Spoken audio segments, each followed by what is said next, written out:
Halo yang ada di rumah dan para jamaah yang ada di Masjid Baitul Makmur, pagi hari ini masih ada satu pertanyaan yang belum dijawab Pak Khalil, bagaimana agar bisa menerima nasihat orang lain.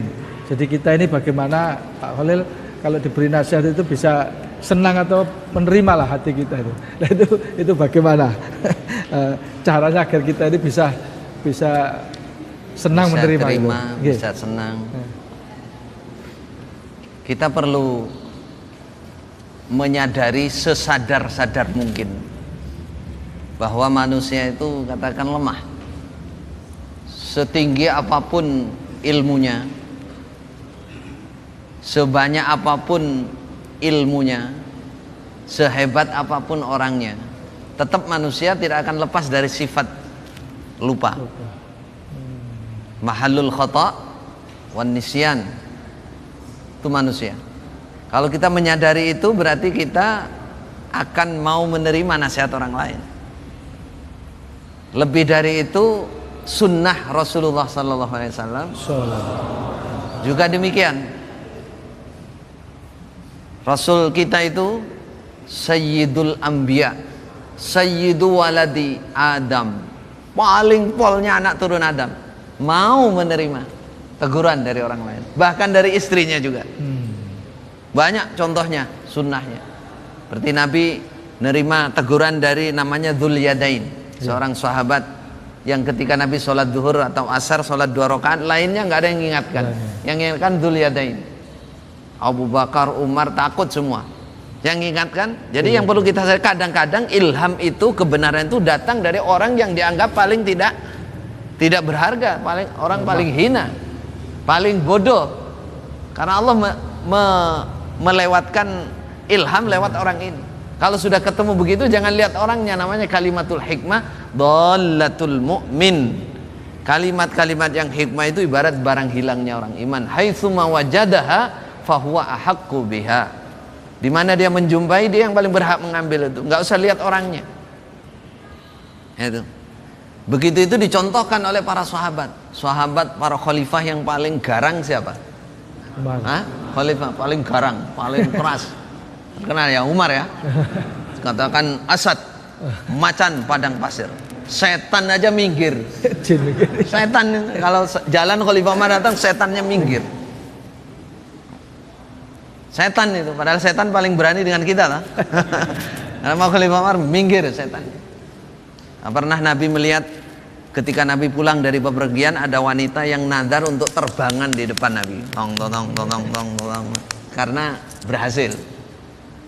Ketika Nabi datang, dia tepuk tangan, tepuk terbangan ini, terbang ya, terbangan.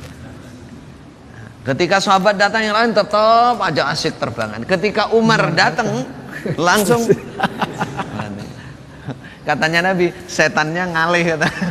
Yang memberikan semangat dia kan setan, ngalih setan, takut sama Umar. Itu bagaimana Khalifah Umar mau menerima nasihat. Satu kisah saja, satu kisah. Beliau naik mimbar, mengatakan berijtihad, menentukan wanita tidak boleh minta mas kawin yang mahal. Sekarang banyak Joko tuwek, banyak orang wis tuwek ora payu rabi, ngesake, kasihan.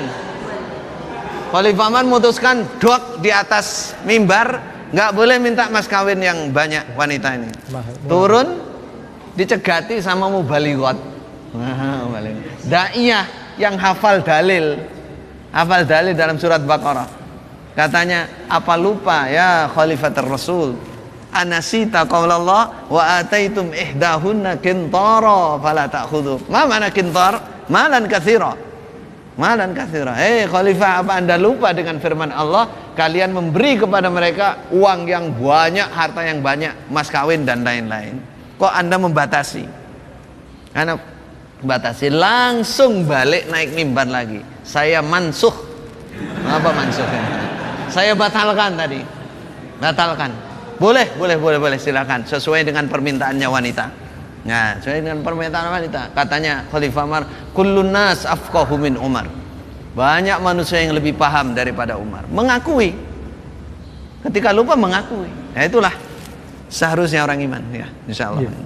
Ini Ustadz ada satu pertanyaan, Ya. karena kita orang iman ini berkewajiban untuk amar ma'ruf nahi mungkar. Apakah kita juga mempunyai kewajiban untuk menerima daripada amar ma'ruf nahi mungkar? Betul, ini tidak jauh dari tadi ya. Cuman mungkin kita kembangkan aja, kita perdalam. Tidak mau menerima nasihat itu sifat yang paling tercela. Bahkan dalam Al-Quran itu sifatnya sifat orang munafik. Wa idza qila lahum la tufsidu fil ardi qalu innama nahnu muslihun ala innahum humul mufsidun. Ya Allah. Walakin la yash'urun. Orang munafik itu kalau bilang jangan bikin kerusakan kamu di bumi, jawabannya dia innama nahnu muslihun. Siapa bilang saya bikin kerusakan? Justru saya ini muslih. Jadi nggak mau terima. Wa idza qila lahum aminu kama amanan nas. Iman ini kayak sahabat yang lain, imannya bagus, tertib, ngajinya tertib, datang ke majelis taklim, tausiah seperti ini tertib, tidak ngantuk. Jawabannya apa? Anu minu kama amanas sufaha. Apa saya mau beriman punya sifat keimanan seperti orang-orang bodoh itu? Ya, itulah orang bodoh mau datang ke masjid dengarkan tausiah. Karena sekarang nggak perlu, tapi nggak perlu.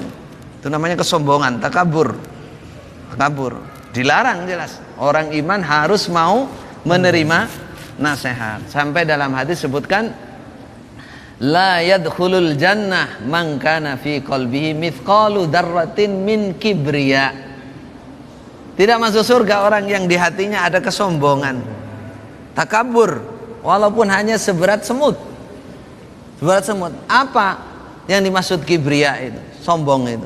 Raddun haq wa ghamtun nas. Menolak kebenaran dan meremehkan yang bawa. Dia amar ma'rufi orang, dinasihati orang, merasa wong ngopoi, orang apa? Enggak mau terima. Itu la yadkhulul jannah, tidak masuk surga. Maka kewajiban menerima nasihat itu memang harus, jangan seperti apa nama ceritanya orang tua yang kehilangan kacamata itu. Nggak tahu, kakek-kakek golei kacamata. Nah, kalian cari di mana-mana. Katanya cucunya yang kecil, lah itu mbah, di sininya, diginikan makanya.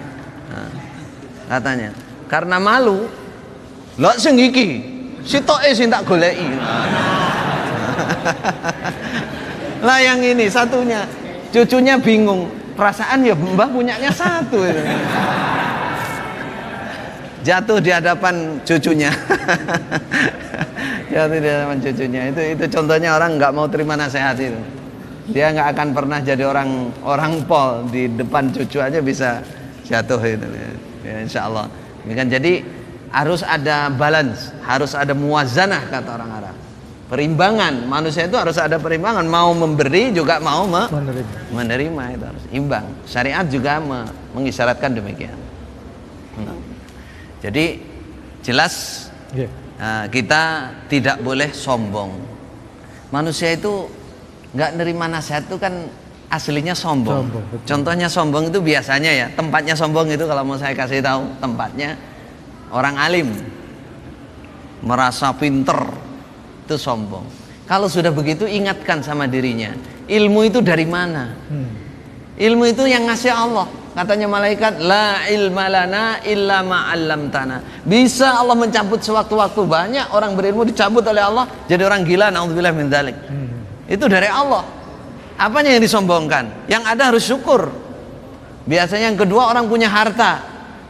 Katanya Allah dalam hadis qudsi, malaka ya ba yaqulu ibnu adam mali malaka ya ibnu adam illa maktasait fa ablait. Hei anak Adam, kamu bilang ini hartaku, bukan punya kamu, bukan. Yang punya kamu itu yang kamu pakai, inilah yang kamu pakai itu. Sampai habis itu punya kamu. Ma'akalta fa'afnaita, yang kamu makan kamu habiskan. Ma qaddamta fa'amdaita, yang kamu sodakohkan terus kamu lanjutkan sodakoh itu milik kamu. Yang kamu tinggalkan sekarang rumah semua itu bukan. Mati sewaktu-waktu kamu tinggal itu bukan milik. Apanya yang disombongkan? Misalkan nyombongkan rupa, merasa ganteng dewe, ayu dewe.